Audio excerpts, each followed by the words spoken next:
constructive. We got hockey in like 10 minutes. 15. So we'll just knock this out real quick. Don't say anything. You're not on camera. Just kidding. Real quick, just for the record, did you enjoy your affirmations today? That was the best thing ever. I know, right? I felt like it was just God working for me. To tell you how it is. Wow. This is my affirmation for today, for me. See, I get fed, and then you can be fed when I'm nourished. And even when I'm not nourished, I still get everything God and more. You know? I gotta give everything I got and more.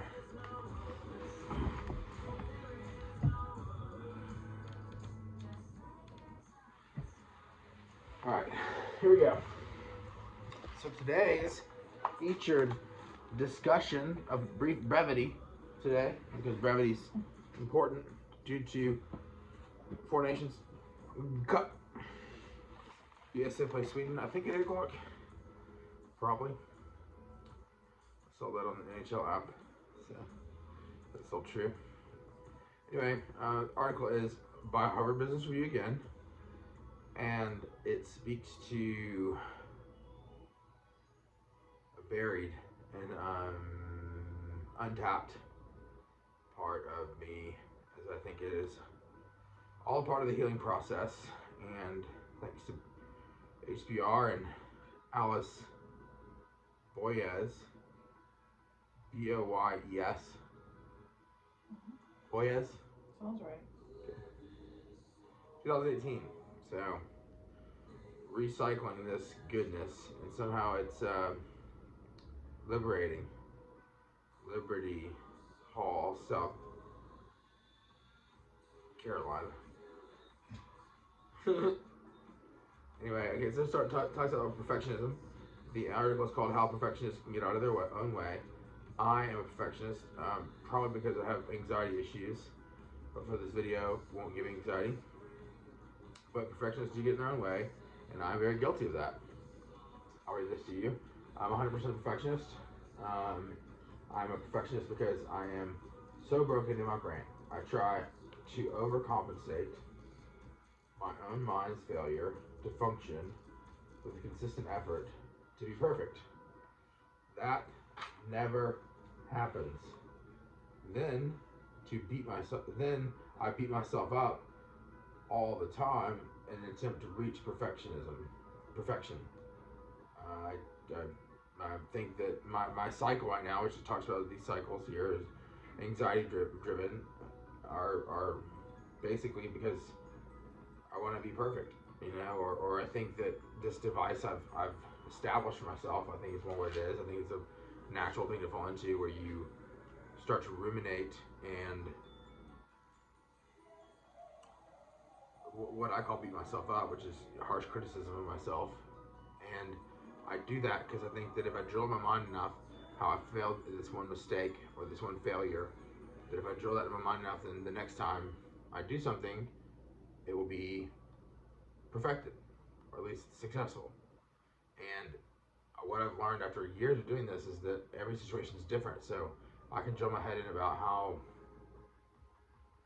I'm dressed like this tonight. You know, this is how I'm wearing. This is what I'm wearing for the USA. You know, and you know, maybe in a year I'll look back and I'll cringe at it. You know, it'll give me anxiety because I feel like I was judged by people for how I looked or what I said, and that is a lot of anxiety that it's crippling. You know, so then when I fear that onslaught of fear of anxiety, I guess, or to put it more specifically, it's more of a feeling of embarrassment, that I've done something that is shameful. You know, it's a lot of it's based in shame. A lot of my perfectionism is based in shame. So I feel shame and I'm cringe and I'm embarrassed, and so it's just taken me. It's been a long journey for me to believe in myself and believe in what I'm capable of. And so I don't really want to. It's a rip page. It was a rip page. I don't really want to get to the point where. See, I should beat myself up now. No, you shouldn't. I should ruminate on how I sat on a piece of paper that was loose leaf because I ripped a piece of paper off and That's gets funny. my phone number. Yeah, it's funny. Yeah, it's funny. I know. And then it's like, if I take myself too seriously, or if I want to be taken seriously, and I do something like that I just naturally do, then I'll beat myself up for being less careful and not being cooler, like more tough, or like not, or being imperfect. So then that creates more desire for perfectionism too. You know what I mean? Yeah. We're getting to some. It's like a volcano is like releasing its fluids. So it feels like inside here. It's like been waiting to just ooze out and create more land to stand on the island. Moana. I want to see the second one. Anyway, so I read that. And anxiety is riddled throughout the whole process, which I kind of just discussed. Perfectionism doesn't help. That's what I learned or was made aware of in this article, is that perfectionism doesn't help anything or anyone at all. Not me, not Hunji. It's very, very bad for Hunji to endure panic attacks, anxiety attacks, the quest for perfectionism. And when you live in a state of anxiety for a year because of poor care,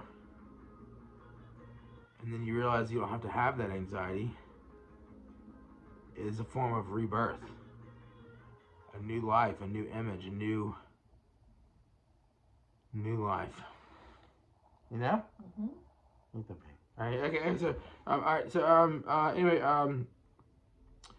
Struggling to make decisions to take action. So this perfectionism cripples me from doing the right action.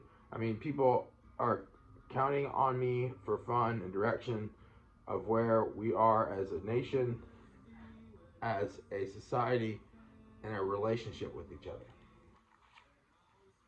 So I can't let this self-hatred, because of anxiety, which whatever anxiety is, embarrassment, pretty much, or fear of embarrassment, fear of failure.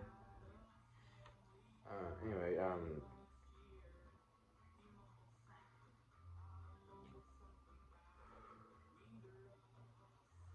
just being okay with who you are, free of judgment, is nice. Obviously, there's etiquette and behavior in society you need to follow, but failure or mistakes are not defining characteristics. And we get to that. I mean, even look at this. In my notebook, I recorded a video about another article, and I wrote on this page, but in my notes from that last entry were behind it, so I had to jump a couple pages to continue it. So my notebook's unorganized. That would bother me because it's not consistent, it's not congruent. It would annoy me so much. I would hate myself and feel embarrassed and feel like I'm gonna look like a dum-dum, which, may not be true. She's shaking her head. I'm not.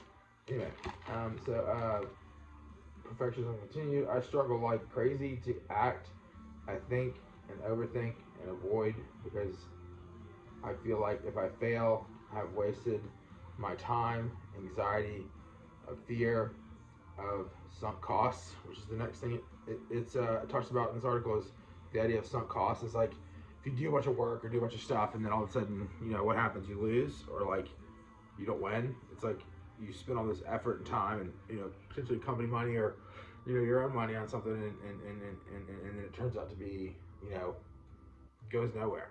That's a very big part of my effort to be a good employee, which is important, but I put a lot more weight on that success than I should.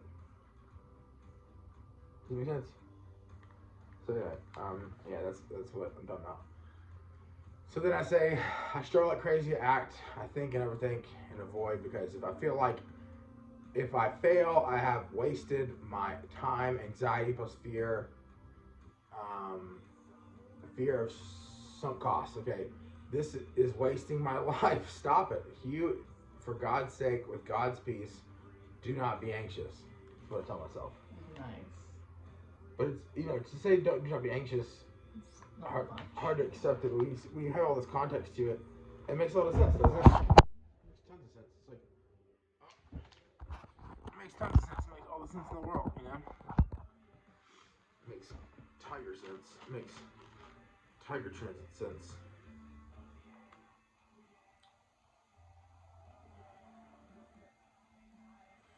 I mean, it doesn't mean I need to like let anxiety, the lack of anxiety in my life, impact my discernment or my own judgment.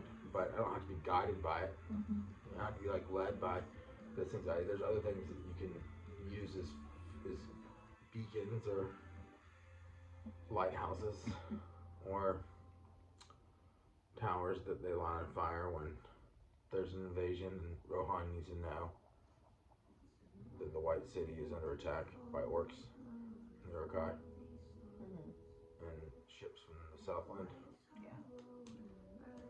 Or a torch in a cave. Or at night when you have a quill and a bow and arrows and a sword to defend yourself and an uncertain wood. Yeah. It's all the same. It's true. It's true. Anyway, I hold myself to such a high standard. I condemn, criticize, hate, destroy others so that I can feel normal. That I am more perfect or that my imperfection doesn't exist when I scold others for that, for their imperfections. So this is what it talks about next, is avoiding challenges to avoid failure. I do that. We talked about that. I do that big time. So it's just go do. Just fill. Sounds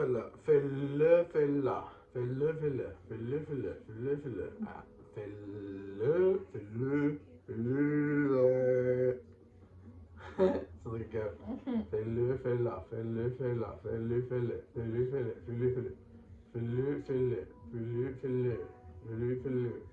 That's off of like 2 weeks ago, not hearing it, not saying it either.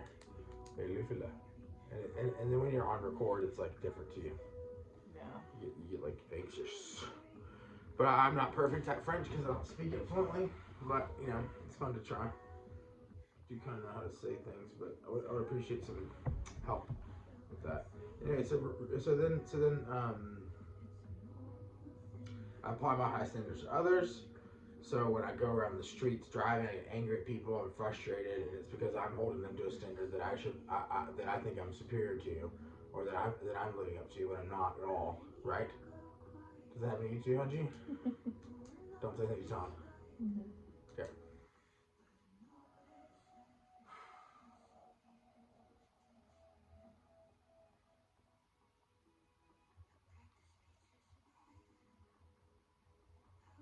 Wow. Well, anyway, it's just weird to think about these things. In order, so then the next thing it talks about, how to fix it. What do you do? Ruminating about weaknesses and mistakes and failures, which I talked about already. I'm a championship ruminator, and I've never really thought about how much this is true to how my behavior is. And it's like the freaking Interstellar movie where it's like if I just processed this in 2018, it would be a basket case. But honey, did you know this year we met? 2018? Yeah. This 17. No, I mean, what was the year we started dating? This is when we started talking. It came out April 2nd. Wow. So it's like, okay, you're the fool. Now here's how you change. That was nice. Because you're letting anxiety kill you. Yeah. Oh, dude. How did you miss this? I've read it several times. Just does. I don't think it's really hit until No.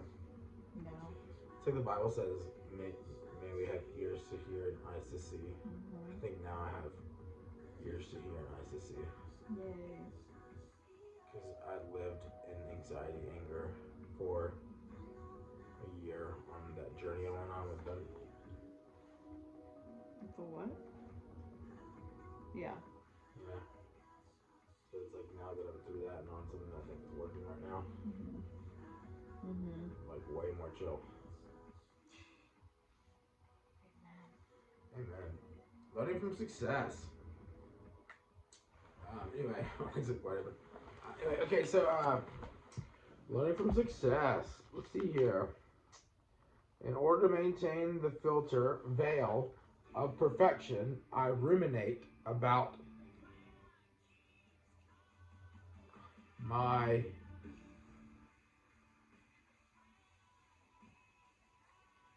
meal and say Let's take some pillars.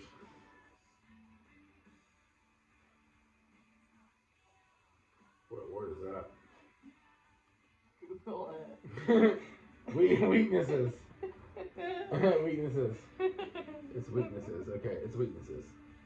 So like, what she says, what Miss Alice says here is, Miss Boyez says, she says she's a former psychologist, clinical psychologist, and she's the author of a book called The Healthy Mind Toolkit, the Anxiety Toolkit, which I need that immediately, and stress-free productivity. Oh, this is like, whoo. A little angel came down and blessed us with her knowledge. Thanks, Angel. Mama says that. So it's letting go. So Carrie, I asked for your help on letting go. And you're like, journal, let go, or go for an exercise, or like, you know, not substances, obviously, because I'm free of that, but you know what I mean? Mm-hmm. So my quest now is to realize, now that I've identified all this as anxiety, I can catch it, and then I see that I need to be proactive in my action, which is sometimes what I'm afraid of doing. Is like, sometimes like, go journal, I'm like, well, I'm not going to say anything good, you know, or like, go exercise, like, we're just walking around the block, it doesn't do anything. Yeah. You know what I mean? So I'll push you. Yeah. Give me some nudges. Okay. Thanks, Hunch. Oh. Wow. You're the best. Anyway. Thanks, Miss Boyez. Anyway, that's it. So that's a brief one. Little snippet today. Thank you, HBR. Thanks, HBR. No more perfectionism, but more productivity. That's what we're going for. Woo! And there's one thing I did write, actually. I have a whole other page. This article is releasing a deep vault in my soul to what feels like a balm to my wound that releases a toxic level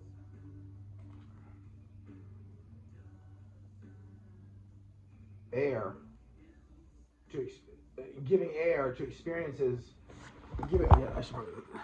This article is releasing a deep vault in my soul to what feels like balm to a deep wound that releases a toxic level, giving air to experiences I didn't know were damaging to myself and others.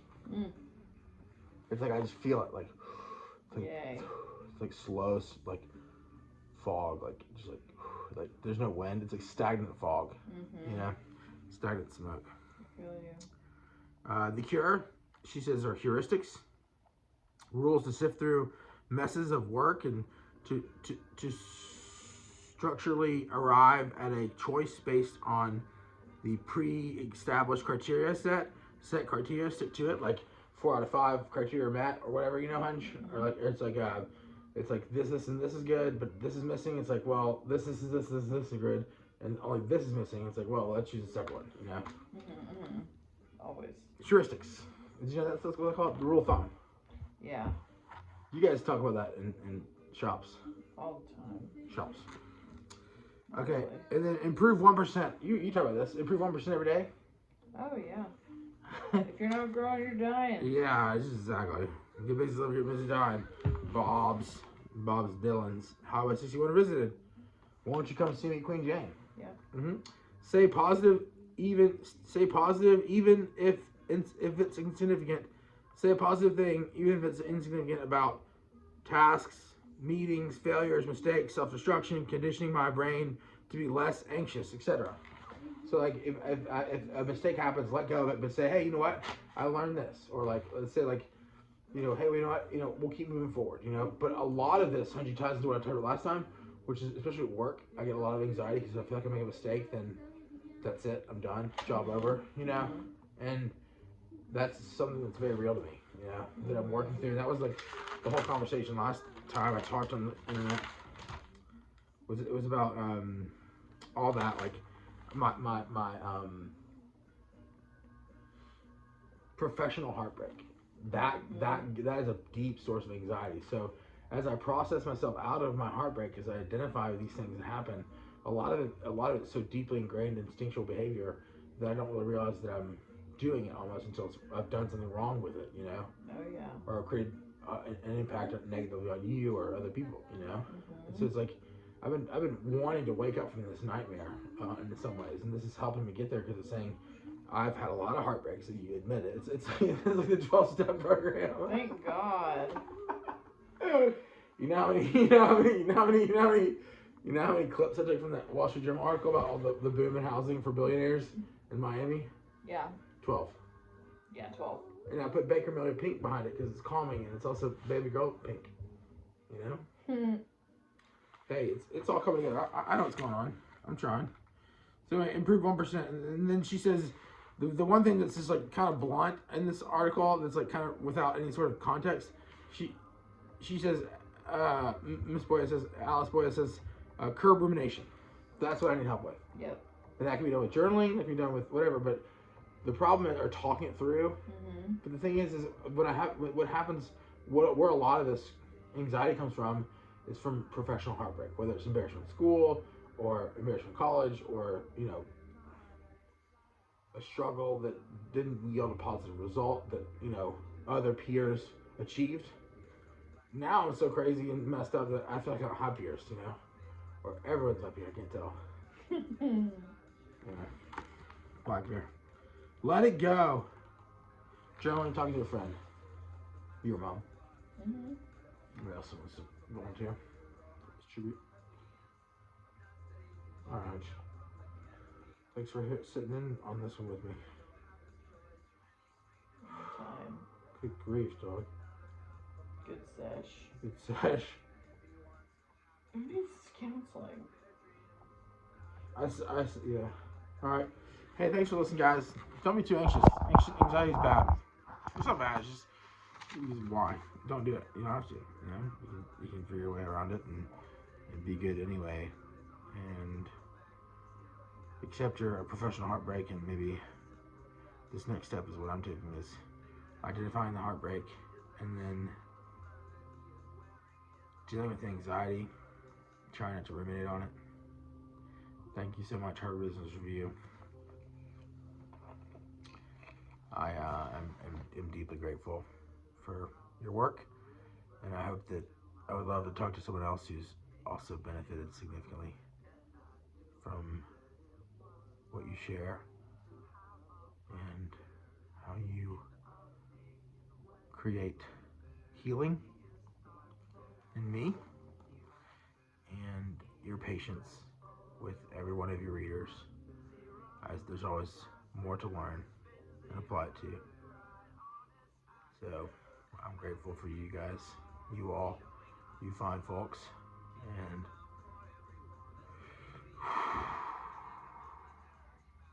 and any fault one. All right, yeah, thank you guys so much. Go Tigers and go USA, but go Preds too. I wouldn't mind if Sweden won a game in this tournament. That'd be kind of cool. And USA can spare a loss. So. Get him, Forsberg. Get him. All right.